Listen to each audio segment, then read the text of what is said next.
The way you speak and the way you eat are probably the greatest indicators of your quality as a person, which also means that you can very easily deduce other people's quality by first looking at the way they eat, maybe even what they eat, and how they speak. How rich is their vocabulary? How good are they at the art of rhetoric? Do they know many synonyms for words, or do they stutter while they speak? Do they do some like weird linguistic stuff that you can't even understand? Do they have a lot of like weird vocal sounds that you cannot understand? What do they do with their mouth? That's basically what human quality depends on. How do you eat? How do you put things in your mouth? And how do you get things out of your mouth? How do you transmit messages and fuel those messages? Because if you were to go to a dinner party, the person who's like at the end of the table is probably going to be the highest status, right? And what does that person do?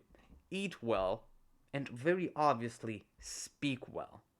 The people who impose most respect, the people that are highest value, are the ones that know how to eat in a fashionable manner, that do not eat with their hands, that eat healthy, that look at what they eat, that have clean hands if they're eating with their hands, that just know how to like chew, savor, and swallow.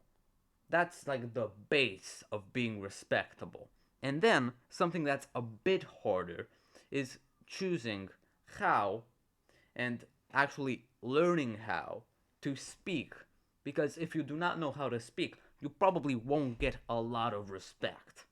If you were to go to, like, yet again, a dinner party and ate well, but did not know how to speak with anyone, or did not know how to, like, create interesting spectacles through your words, or didn't have like a list of trigger words that you can use in order to like stir up specific emotions in the people around you, then you're probably not going to be getting a lot of respect. You're probably going to be getting respect if you don't have like a meticulous list of words that you know trigger specific emotions, but you get the idea. The people who actually impose respect are the ones that know how to eat and know how to speak. How would you eat a banana, for example? How would you eat an apple? How would you eat the most pitiful food, bread? Not a really like shameful food, but a food that is known to be eaten without much, I don't know, delicacy, let's say. How would you eat bread and butter? How would you eat an orange? How would you eat a pizza, for God's sake? And how would you describe, how would you speak, right? How would you speak about your mother, your friends, the people around you? How would you seduce a person? How would you convince a person that you are right, even though they are convinced that they are right? How would you present an offer? How would you linguistically manipulate your friends? How would you do all of these things with your mouth and impose respect solely, specifically, uniquely by making sounds with your mouth and eating things? Because the mouth is a sacred part of the human body. It's what you feed yourself through and how you transmit information.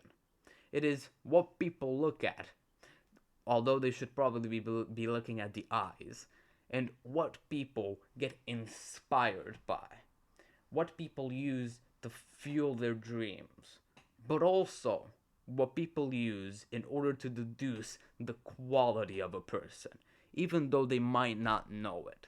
The most respectable people know how to speak and know how to eat, because that is the base of social respect and any social life, any social relationship that you will ever aspire to achieve. I'll see you later.